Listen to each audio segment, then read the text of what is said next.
Alfred Joseph Hitchcock, más conocido como Alfred Hitchcock, nació el 13 de agosto de 1899 en Leytonstone, una población cercana a Londres. Hitchcock procedía de una familia de clase media. Sus padres, William y Emma, regentaban un negocio de comestibles. Su infancia estuvo marcada por una educación rígida y disciplinada. Durante su etapa escolar pasó por numerosos colegios de marcado carácter religioso, donde adquirió una estricta moral católica. El propio Hitchcock contaba cómo había sido víctima de castigos físicos. El terror que vivió durante su infancia marcó las raíces de los trabajos que realizaría años después. En 1913 comenzó sus estudios de ingeniero en la Escuela de Ingeniería y Navegación y realizó numerosos cursos de dibujo en la sección de Bellas Artes de la Universidad de Londres. Fue en ese momento cuando Alfred descubrió su afición por el séptimo arte. Directores como Chaplin, Mary Pickford y Buster Keaton despertaron el interés y la admiración del joven Hitchcock, que comenzó a leer revistas cinematográficas. Con apenas 21 años presentó sus bocetos ante la oficina de la Famous Players Lasky, donde fue contratado como diseñador de rótulos y decorados. Poco a poco, Hitchcock fue ganando prestigio, hasta que 3 años después empezó a codirigir algunas películas menores. En 1925, el productor Michael Bacon le propone dirigir El Jardín de la Alegría. Fue la primera oportunidad de Alfred para debutar como director. Ese mismo año dirigió otros 2 largometrajes, El Águila de la Montaña y El Enemigo de la Rubia. Todas ellas tuvieron muy buena acogida entre el público y lo catapultaron a la fama. A lo largo de su trayectoria, Alfred Hitchcock dirigió más de 50 largometrajes, así como numerosos episodios de la serie Alfred Hitchcock Presenta. Su carrera no estuvo exenta de polémica. Muchas de las actrices que trabajaron bajo su dirección denunciaron públicamente la actitud machista del afamado director. Su actitud misógina queda perfectamente reflejada en los personajes femeninos de sus películas, que aparecen siempre hipersexualizados y son objeto de piropos y actitudes machistas. La actriz Tippi Hedren publicó sus memorias, en las que aseguró que había sido víctima de acoso sexual por parte del director. Alfred Hitchcock es considerado por muchos como el maestro del suspense, ya que en sus largometrajes consigue mantener el misterio y la atención del espectador. Muchas de sus obras marcaron un antes y un después en el mundo del cine, y el director aportó numerosas novedades al lenguaje audiovisual, la narrativa y las técnicas cinematográficas. Entre sus obras podemos destacar La Soga, rodada en el año 1948 y que fue la primera película en color dirigida por Hitchcock.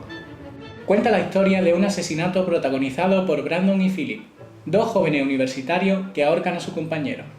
Ambos esconden el cadáver en un arcón que posteriormente servirá de mesa para la cena que van a dar en casa y a la que acuden el padre y la tía del muchacho asesinado. La historia transcurre en un mismo escenario, tomando así una apariencia teatral. La idea de Hitchcock era rodarla en tiempo real, sin corte, pero los rollos de película tenían una duración máxima de 10 minutos. No obstante, los cortes están disimulados en la película. Cuando un rollo estaba a punto de acabarse, la cámara se acercaba a una zona oscura, provocando que la escena se fuera a negro. Una vez que se había cambiado la película, se retomaba la escena en ese mismo punto, provocando así una sensación de continuidad en el espectador. Por tanto, tenemos la sensación de estar ante un único plano secuencia, en el que el cambio en el tamaño del plano viene dado únicamente por el movimiento de la cámara.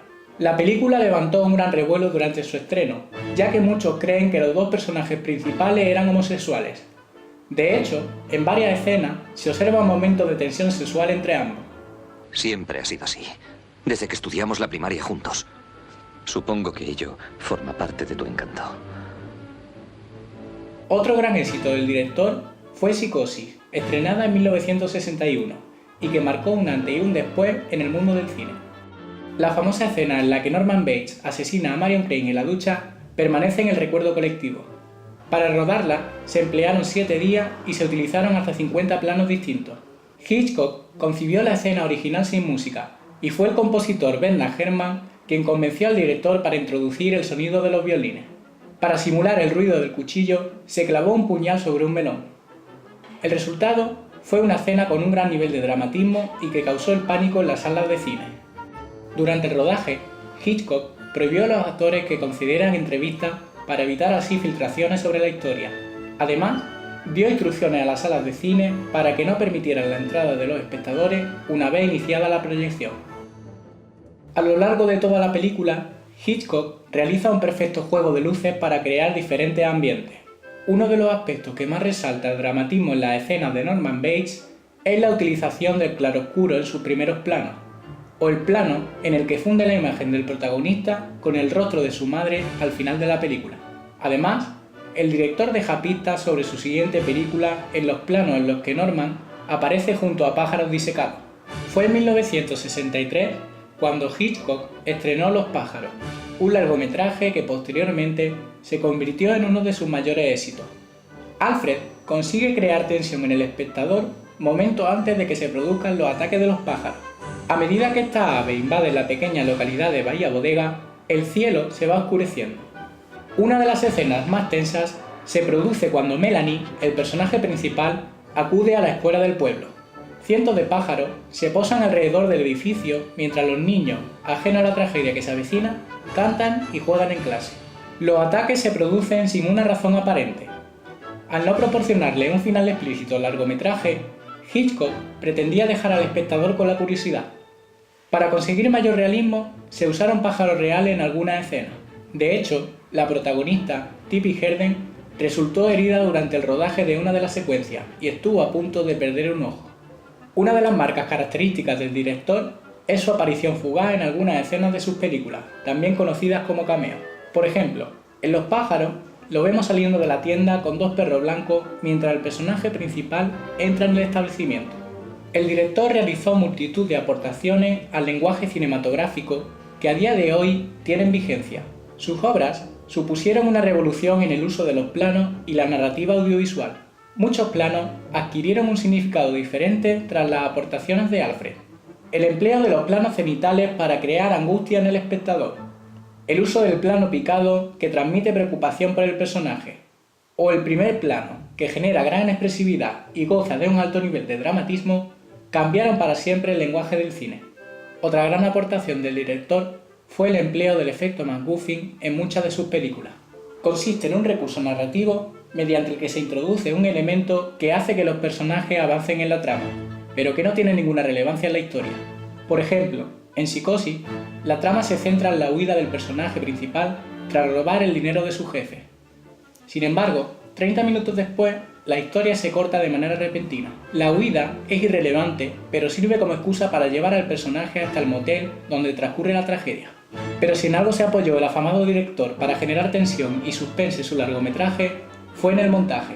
El misterio consigue mantenerse durante toda la película gracias al engaño del espectador. En Psicosis, creemos que la madre de Norman está viva, ya que escuchamos su voz desde la ventana de la habitación de Marion. Sin embargo, no es hasta el final de la película cuando descubrimos que realmente está muerta. La música constituye un elemento muy importante para generar angustia en el espectador y aumenta el ritmo de la escena aunque el movimiento de los personajes sea pausado. Las melodías estridentes y los efectos de sonido aumentan en gran medida el dramatismo de algunas escenas. Todas estas aportaciones consolidaron al director como el maestro del suspense y lo convirtieron en un referente del que se sigue hablando décadas después.